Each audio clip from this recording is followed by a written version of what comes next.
noite.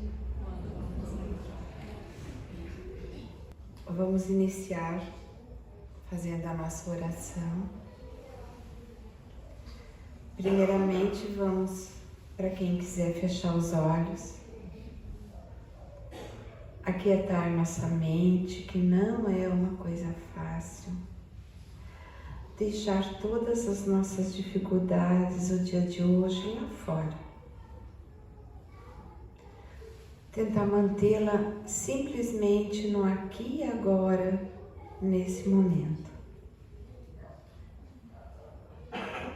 Relaxando o corpo físico, vamos vendo como é que estão os nossos ombros, vamos baixar eles. Vamos tentar fazer uma conexão com o mais alto. Vamos agradecer esse dia, essa noite que chegou.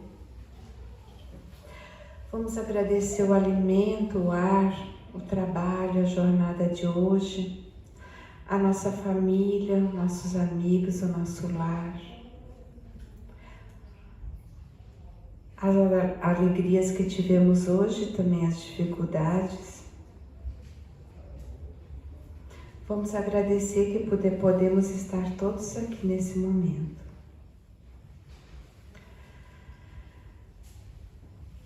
Vamos continuar possibilitando que os bons amigos da espiritualidade nos guiem, nos ajudem, abrindo o nosso coração para que Jesus possa falar conosco através do nosso anjo da guarda. Agradecendo, pedimos aos bons amigos da espiritualidade, ao Espírito protetor dessa casa, que nos auxilie na noite de hoje. Que assim seja. Que assim seja. Então, hoje nós vamos falar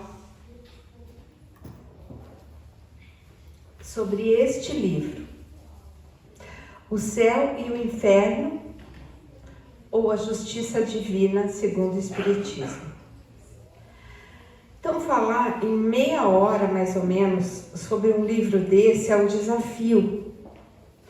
Vamos tentar não resumir, porque não tem como resumir Allan Kardec. A gente precisaria ficar aqui uma semana, mais ou menos, né? Lendo, discutindo, para poder entender. Mas vamos falar um pouco sobre a doutrina e o que está escrito aqui. Esse livro, ele é dividido em duas partes. A primeira parte é a doutrina. A segunda parte são exemplos.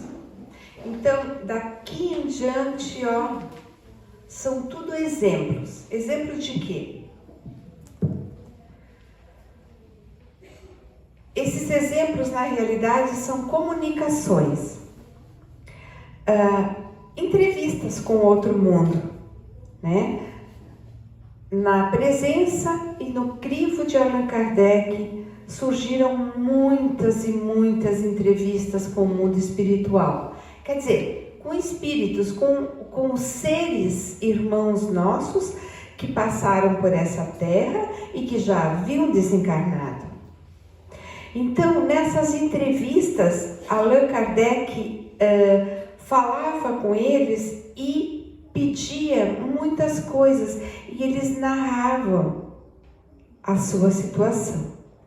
Essas entrevistas são autênticas, porque Allan Kardec rejeitava 99 verdades se tinha alguma dúvida, e elas também são variadas, porque nós temos espíritos de vários tipos, elas são inéditas. Ele foi bastante ousado colocando isso, inclusive tem nomes, né? E tem a situação desses espíritos, como quando eles estavam na Terra encarnados e depois na espiritualidade. Elas são instrutivas. Eu sugiro a todos vocês, na medida do possível, que vocês leiam esses exemplos. Mais até do que estudar teoria, lendo o exemplo desses espíritos, a gente entende muito a respeito da doutrina. Então eu vou ler um pedacinho da nota de Allan Kardec, só um pedacinho. Os exemplos mostram-nos os espíritos nas diferentes fases de felicidade e infelicidade da vida espiritual. Não fomos procurá-los nos personagens mais ou menos ilustres da antiguidade, porque depois dessa existência ilustre, eles poderiam ter tido outra diferente. Ao contrário, tomamos esses exemplos nas circunstâncias mais ordinárias da vida contemporânea, uma vez que assim pode cada qual encontrar mais semelhanças e tirar pela comparação as mais proveitosas instruções. Então ali nós vamos encontrar relato de espíritos felizes, espíritos em condições medianas, espíritos bem sofredores, criminosos arrependidos, espíritos endurecidos e pessoas que estão em expiação terrestre. Todos no momento evolutivo que lhes cabe de acordo com aquela frase que eu repito muitas vezes. Todos nós repetimos, a cada um segundo suas obras. Então, essa é a segunda parte do livro, comecei pelo fim. Mas não tem como falar e resumir sobre tantos exemplos que tem ali. Então vamos falar sobre a doutrina, mas vocês sabem que tem esses exemplos e que é muito interessante ler. A parte primeira, que é a doutrina, tem 11 capítulos e fala sobre muitas coisas. Vamos começar sobre o capítulo 1, que é o futuro e o nada. Então a gente tem que entender uma coisa bem importante. Na vida, na ciência, uma teoria não pode ser aceita como verdadeira porque alguém importante disse, ou porque alguém acha isso. Ela tem que satisfazer a razão, né? Ela tem que dar conta de tudo, do porquê, como, quando, aonde. Então uma teoria tem que ser completa, não pode deixar vácuos.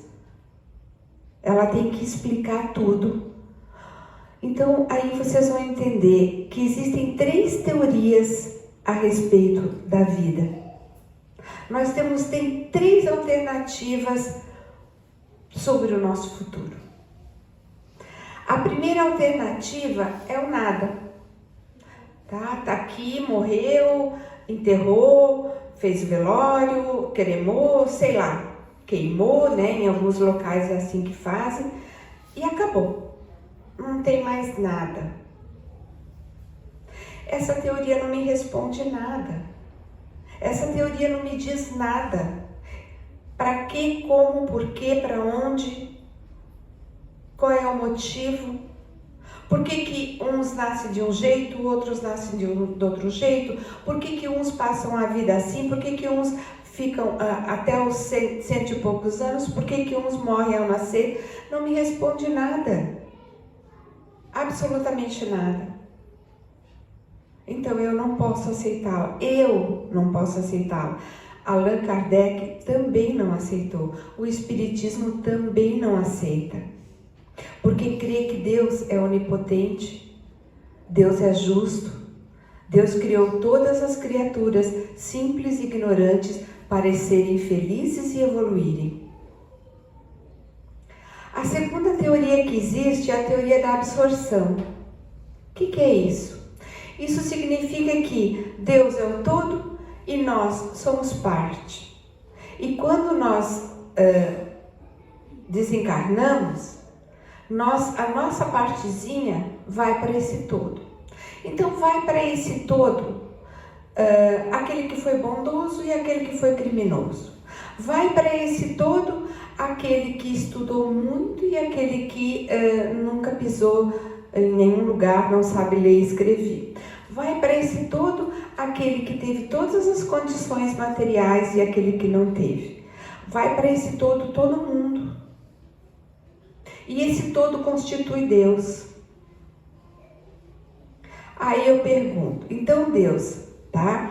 Ele tem uma parte bondosa, uma parte ruim, ele tem uma parte justa, uma parte injusta, ele tem uma parte ignorante, que ignora, né? E tem uma parte que tem bastante conhecimento. Então Deus não é nada do que nós acreditávamos. Então essa teoria também não interessa. Essa teoria não me responde nada. Então o Espiritismo também não a aceita. Tem a terceira teoria, que as religiões, as doutrinas, costumam aceitar, que é que a alma, o espírito tem sua individualidade antes e depois da morte. Essa é a teoria que os espíritas aceitam. É lógico que as religiões aceitam essa teoria, mas até nesse ponto aí, terminou, aí cada um vai para um ângulo diferente e tem suas próprias convicções, né? Mas todas as religiões creem em algo após a morte, seja lá o que for. Admitem o princípio da felicidade ou infelicidade após a morte, porque nós queremos saber de onde viemos, para onde vamos, o que estamos fazendo aqui e por que existem tantas diferenças e tantos problemas e tanta gente melhor, tanta gente pior, tanta gente passando dificuldade, tanta gente na bonança. O Espiritismo não tem a pretensão nenhuma de estar 100% certo.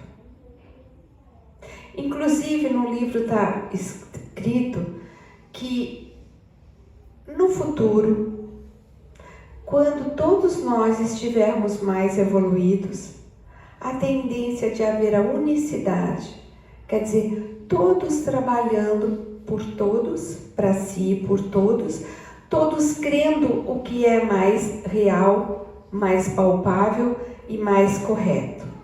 O que é isso? Ainda não sabemos. Porque, como eu disse, o Espiritismo não tem a pretensão de estar 100% certo. Mas é o que cremos, é o que achamos mais razoável e é o destino que está no livro O Céu e o Inferno. No capítulo 2 fala do temor da morte. Por que a gente teme a única coisa que a gente tem certeza nesse mundo? Por que a gente já desde pequenininho não acredita, eu vou morrer e eu vou encarar isso com tranquilidade? Por que tanto temor? Então, existem algumas teorias, né? Primeiro, porque a gente se apega muito às coisas e às pessoas da Terra. A gente ainda é muito apegado.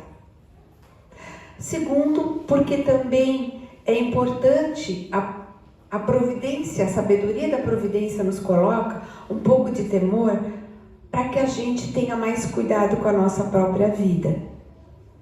É a mesma coisa que com uma criança. A gente às vezes coloca medo numa criança para que ela se cuide, senão ela pula de cima do móvel alto, ela faz várias coisas que pode colocá-la em perigo. Então, o temor da morte, num certo grau, pode nos ajudar. Tá? À medida que o homem compreende mais a vida futura, esse temor diminui, o desespero diminui. E também a morte é rodeada, nas nossas crenças, nos nossos costumes, de cerimônias assim, não muito boas, né? Então, é muito desespero, é um velório que não acaba nunca, é cansaço, é choro, é alguém dizendo, mas tão jovem, tão bonita, tão rica, ou vão os bons e ficam os ruins. A própria cerimônia é lúgubre, né? Então, algumas civilizações fazem diferente, comemoram essa passagem, não as ocidentais, né? Mas algumas civilizações orientais, algumas tribos indígenas comemoram a passagem. Sabe que venceu mais uma encarnação. Sabe que agora vai poder, esteve evoluindo, né? E vai poder evoluir mais um pouco. Porque a morte, a palavra morte parece fim, mas na realidade é uma passagem que todos nós já fizemos inúmeras vezes e provavelmente vamos fazer mais algumas. O capítulo 3 e 4 fala sobre o céu e o inferno. Então vamos lá. De pequenininho, o que normalmente a gente aprende? O céu e o inferno, lá para baixo, no centro da terra.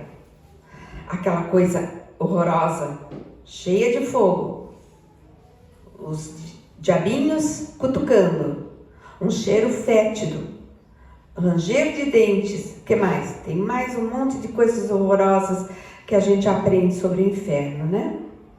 E sobre o céu, que a gente levanta as mãos para falar, como se ele estivesse lá em cima e o inferno lá embaixo.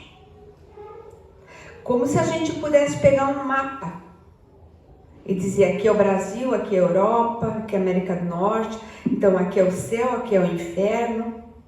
Como se tivesse localização geográfica. E o céu, então, o que a gente aprende de pequenininho em outras religiões? É aquela harpa tocando, todo mundo quieto, descansando. Tanto é que quando dizem, né, quando morreu, enfim, descansou. Engano. Descansou talvez da doença longa, das dores, né? Mas não tem, parou, acabou. Então, até vou contar para vocês uma passagem. Lá eu, nos meus cidade do interior, não tinha nem ideia de nada, né? Se sabia tão pouco. Eu imagino que devia ter uns 10, 12 anos e a gente tinha aula de religião, né? E falavam isso, e na missa também. Contava essas histórias, mas aquilo não me descia, mesmo criança não me descia isso, alguma coisa estava errada, mas ninguém me explicava o que estava errado, mas eu sabia que tinha alguma coisa errada.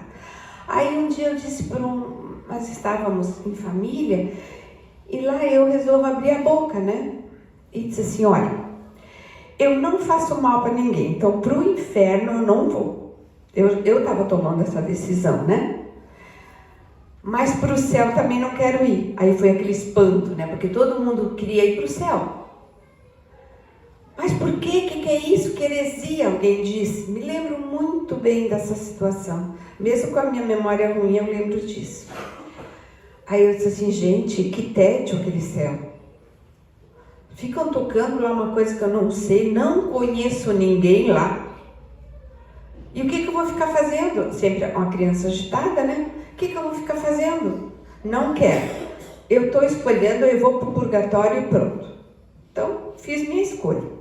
Mal sabia eu que eu estava no purgatório. Mas a gente vai ver um pouquinho mais adiante. Então, a residência o que as doutrinas colocavam para nós, né? Então, a terra e lá para cima tinha os céus. Inclusive, tem religiões que falam de várias camadas sólidas, que é o céu. O último, então, é a residência do Todo-Poderoso, que é o sétimo céu. Não é à toa que existe a expressão tal coisa, né? Ou tal pessoa está no sétimo céu, ou tinha até revista com esse nome antigamente. Então, gente, essa é uma crença, né? De que Deus está lá no trono, lá em cima, no final do espaço, lá no céu, cuidando de tudo. E aí, quando a gente tem aqueles dias assim, que tudo dá certo. Lembrem aí um diazinho, uma hora, tudo dá certo, tá tudo em paz, tá tudo bem, vocês estão felizes, nós estamos felizes, né? Aí a gente diz: ai, tô no céu. Agora tem aquele dia que além de dar tudo errado, você ainda recebe um monte de notícia ruim e você está mal. Ai, que inferno! Acho que todo mundo já teve desses dois tipos de dia, né? Eu, pelo menos, constantemente. E aí, gente? A gente saiu do lugar, na mesma cidade, às vezes na mesma casa, com as mesmas pessoas, e a gente se sente no céu e no inferno. O que isso significa? Significa que esses dois lugares não estão nem lá em cima e nem lá embaixo. Eles estão dentro da gente. É lógico que existem planetas felizes, planetas ditosos, onde as pessoas convivem como um céu imaginário, porque as vibrações de lá são muito boas. Também existem planetas primitivos, onde as vibrações são mais densas e a gente pode imaginar que é meio infernal. A Terra não deixa de ser. A gente está mais no purgatório aqui, porque é um planeta de provas e expiações. Expiar é purgar, né? É mais ou menos a mesma coisa. A gente está purgando. Purgando o quê? Os nossos erros do passado, as nossas outras encarnações. Então a Terra não é o centro do universo. Como se pensava antigamente, que então a Terra era o centro do universo e Deus estava lá em cima. Não, quem mora, como a Terra é redonda, tente imaginar quem mora lá no Polo Norte. Ele olha para cima e vê o céu, o que imagina ser o céu. E quem está lá no Polo Sul, ele também olha para cima e pensa que é o céu. Então tem alguma coisa errada, roubaram o céu. Onde é que está o céu? O céu está de acordo com as nossas vibrações dentro de nós. E quando estivermos suficientemente evoluídos, estaremos num planeta que pode ser esse ou outro, se sentindo no céu. Mas também pode, se não fizermos nada para evoluir, ou se fizermos coisas que estão fora das leis divinas, irmos para algum lugar onde as vibrações são mais baixas, para a gente expiar os nossos erros, e aí a gente vai se sentir meio no inferninho.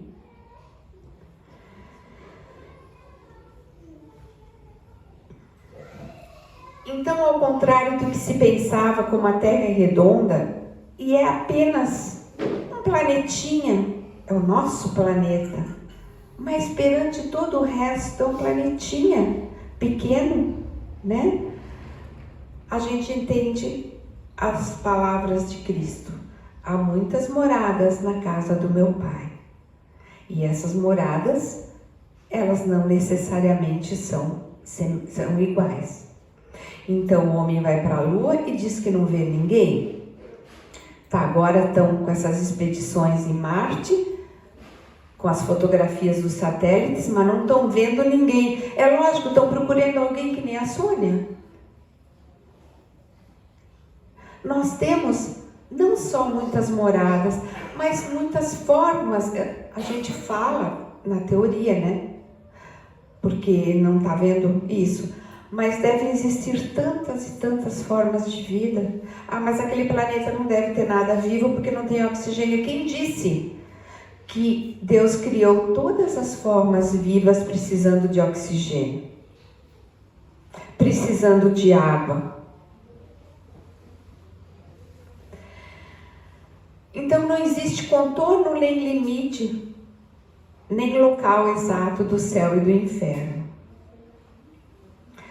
A gente não compreende exatamente isso, mas a felicidade está na razão direta do nosso progresso moral e intelectual. O Espiritismo destaca que nos mundos superiores, onde reina a suprema bondade, existe um estado permanente de bem-estar nos seres que lá vivem, e nos inferiores a infelicidade, né? A origem do termo inferno é latina infernum, que significa as profundezas, o mundo inferior.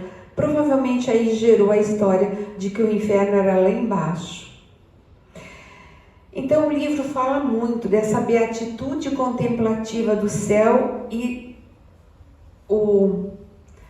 as dores do inferno.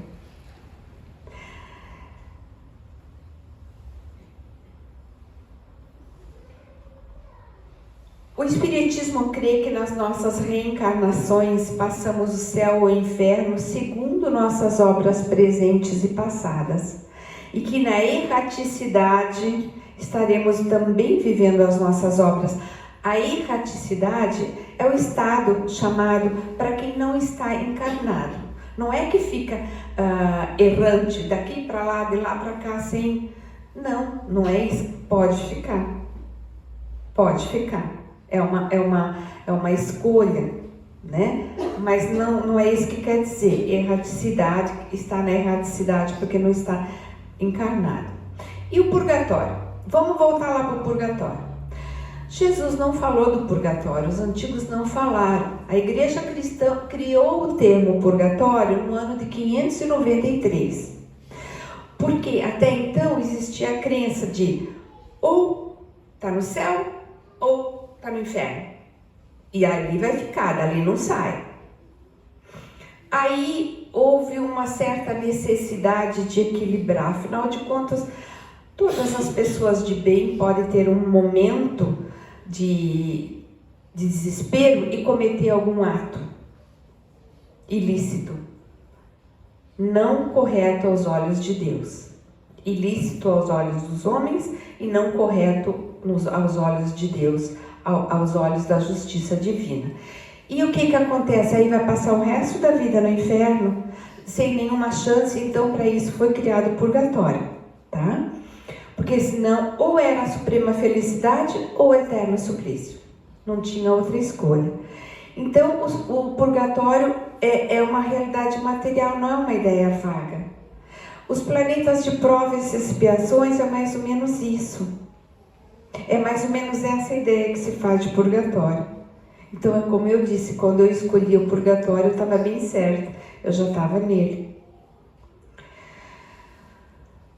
Então, graças aos livros, graças ao conhecimento do Espírito da Verdade que Jesus prometeu quando esteve aqui encarnado e que veio através dos Espíritos mesmo, para Allan Kardec codificar depois como uma doutrina espírita, nós sabemos que a duração dos nossos sofrimentos, devido aos nossos erros, ele está subordinado ao melhoramento de nós mesmos.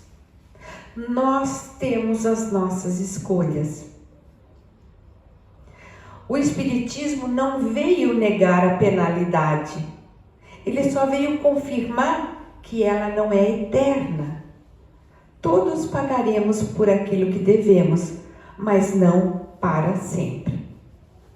Então ele destruiu aquele inferno, tá, gente? Localizado, com chamas, com cheiro ruim, com os diabos aí cutucando com lança.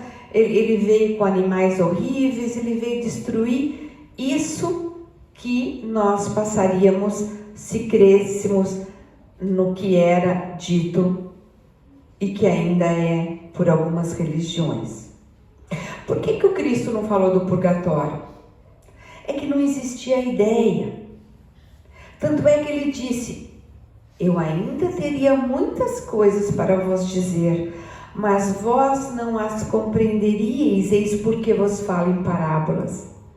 Mas eu vou mandar o Espírito da Verdade, e ele esclarecerá os homens sobre todas as coisas.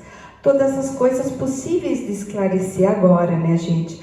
Porque com certeza absoluta nós estamos sabendo um tantinho. Nós não temos condições hoje de entender mais do que nós estamos entendendo. Nós temos que estudar e entender isso, sim. Mas existe, por exemplo, o que é Deus? Eu não consigo compreender a imensidão disso. O inferno, o universo, lá estou eu com o inferno. O universo é ilimitado. não consigo compreender. Para mim, as coisas têm um começo e têm um fim, né? Então, a nossa mente ainda não consegue compreender muitas coisas. Então, a gente sabe que a gente consegue. O nosso saber, nós estamos na escola, a gente vai indo degrau por degrau. A matemática, eu entendo as continhas básicas. Não adianta ir mais além disso, porque eu não consigo. Alguns conseguem. Então, uns já sabem mais do que outros. Mas mesmo assim, nós, na evolução que nós estamos, a gente ainda tem muita limitação. Aí tem a doutrina das penas eternas, né? Que foi o que eu acabei de dizer, de que passava no inferno, quem estava no céu estava e quem estava no inferno ia ficar. Então, só que Moisés reiterou um pouco essa doutrina, mas era preciso. Assim como ele disse olho por olho, dente por dente, ele também reforçou a crença do inferno, porque ele lidava com um povo, os hebreus naquela época, era um povo indócil, hostil, vingativo. Então era preciso colocar, inculcar neles um pouquinho de medo, de receio. Não dá para censurar Moisés, ele fez exatamente o que era preciso. Aí, quando chegou Jesus, ele começou a deixar um pouquinho mais leve. Em vez do olho por olho, ele disse, dai a outra face. Ele anunciou um Deus clemente, não um Deus vingativo. Ele mesmo era muito simples, tanto é que muitos não acreditaram nele, porque ele não veio cheio de pompa, o rei dos judeus, cheio de pompa. Ele era um homem simples. Depois tem as penas futuras, no capítulo 7. As penas futuras é simples, se traduz numa frase, de novo vou repetir a cada um segundo suas obras. Mas o Código Penal da vida futura dá para resumir em 4 frases. O espírito sofre na vida espiritual as consequências de todas as imperfeições que não se libertou. A duração do castigo está subordinada à melhora do espírito culpado.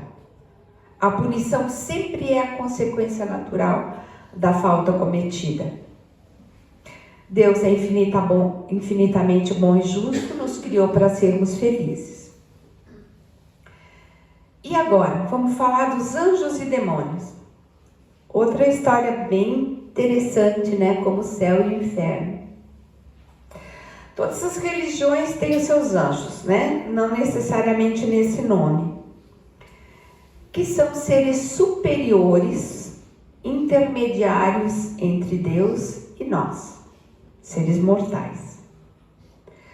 Tendo sido criados como seres já perfeitos. Aí, se Deus criou, e os demônios? Os demônios são, então, anjos decaídos, né? Eram anjos, se revoltaram contra Deus, e aí viraram demônios.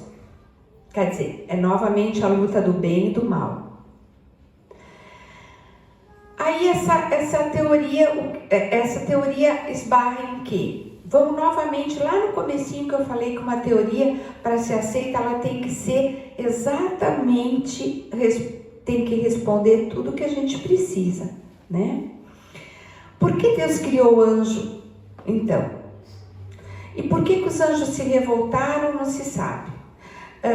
Se Deus tudo sabe, né, onisciente, ele não sabia que esses anjos iam se revoltar e iam virar demônios? Se ele não sabia, ele não sabe tudo.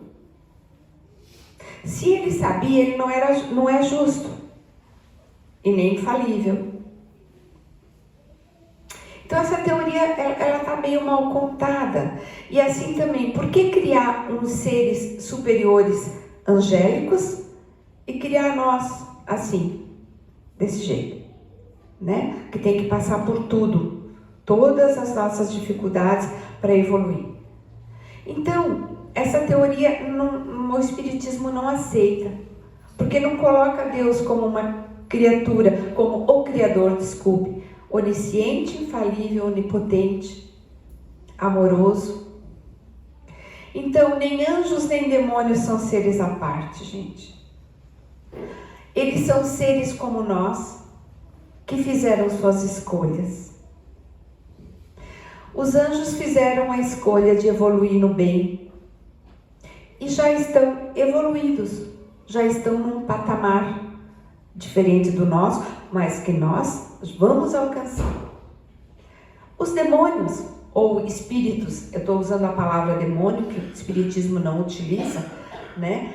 Apenas para fazer o entendimento do que foi explicado, mas no livro tem essa palavra também. A gente no dia a dia que não usa muito.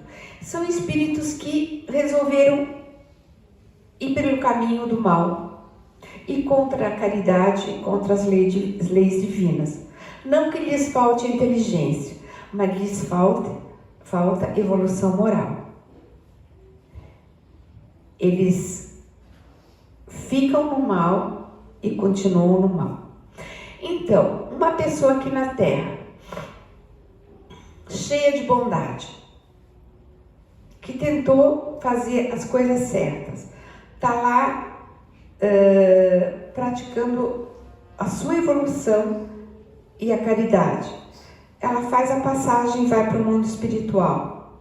Ela continua sendo do mesmo jeito que era aqui. Agora vamos botar outro exemplo.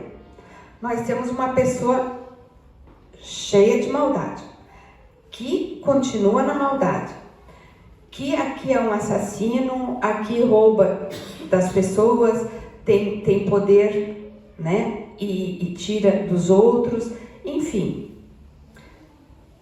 contra as leis divinas. Fez a passagem, virou santo? Não. Então, é essa a explicação que o Espiritismo aceita, porque ela responde todas as nossas questões. E aí esses anjos também, nós não chamamos nosso anjinho da guarda, de vez em quando, às vezes até lembramos de rezar para ele, né? Assim também a gente está rodeado de espíritos do mal, que resolvem permanecer aqui no âmbito da Terra, ou que resolvem dar uma passeadinha por aqui de vez em quando e se encostar, como diz o Raul Teixeira, um palestrante espírita, que chegou alguém para ele e disse assim: mas seu Raul, eu estou com um encosto. Ele disse: então desencosta. Mas a gente sabe que é difícil. Nem todos os dias a gente se sente no céu. E quando a gente se sente no inferno, a gente atrai. Quando a gente se sente no céu, a gente atrai as coisas boas. Mas quando a gente se sente no inferno, a gente também atrai os espíritos que ainda estão no mal. Porque eles podem estar tanto nos seus recônditos no mundo espiritual, como eles podem também estar perto da gente. Então eles intervêm nas nossas manifestações, sim. Inclusive algumas religiões forçam muito a questão do inferno para poder segurar um pouco aquelas pessoas que acreditam nisso, tá? Por último, o capítulo 11 dessa parte, ela fala da proibição de evocar os mortos, e isso é uma coisa muito utilizada por pessoas contrárias ao espiritismo. Retomando, o espiritismo não tem a pretensão de ser a melhor religião, a melhor filosofia, nem a melhor ciência, nem a pretensão de estar 100% certo. Nós acreditamos nas obras de Allan Kardec, nós acreditamos nos espíritas que escrevem, né? Em muitos deles, mas nós não temos a pretensão de trazer ninguém para cá dizendo que somos melhores do que ninguém. Não é verdade. Cada um acha o seu caminho e veste a roupa que melhor lhe serve, né? Mas é uma coisa bem utilizada contra o espiritismo, dizendo que o Espiritismo evoca os mortos. E está na Bíblia. Sim, está na Bíblia. A proibição que Moisés deu de evocar os mortos. Por quê? Tem 3 coisas importantes nessa proibição de evocar os mortos. Primeiro, não tem morto, está todo mundo bem vivinho, tá? Segundo, por que Moisés fez isso? Porque naquela época, como hoje ainda se faz, menos, mas se evocava os ditos mortos como se fosse um negócio. Tipo, para dar uma opinião sobre uma decisão, sobre o futuro, né, para dizer algumas coisas. É lógico que aqueles ditos mortos que vêm nessas evocações, para essas coisas, curiosidades e negócios, não são os espíritos superiores. São brincalhões ou com finalidades do mal, né? Mas era muito utilizado com o fim de negócios, de ganhar dinheiro e tudo mais.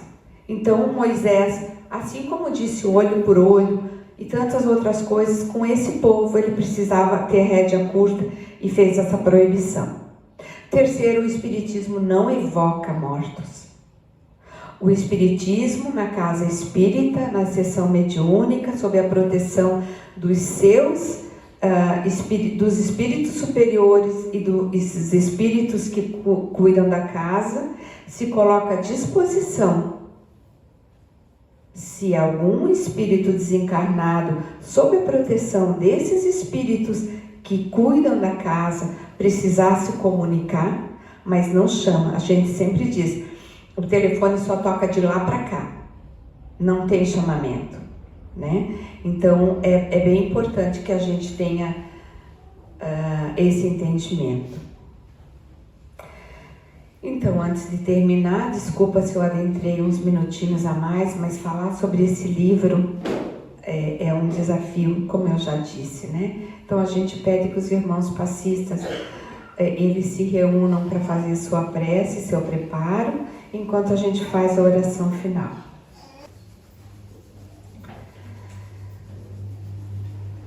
Vamos novamente agora ficar relaxados. Se alguém não quer tomar o passe, pode ficar depois bem tranquilo e sair ou aguardar lá fora. Vamos fechar os olhos, relaxar e pensar que Deus nos criou simples e ignorantes. Não ignorantes no sentido que costumamos usar a palavra, mas de ignorar. Todos viemos da mesma forma. Mas também somos fadados a ser perfeitos.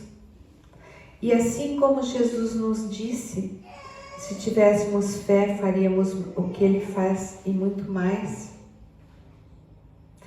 Também Ele nos disse, vós sois deuses.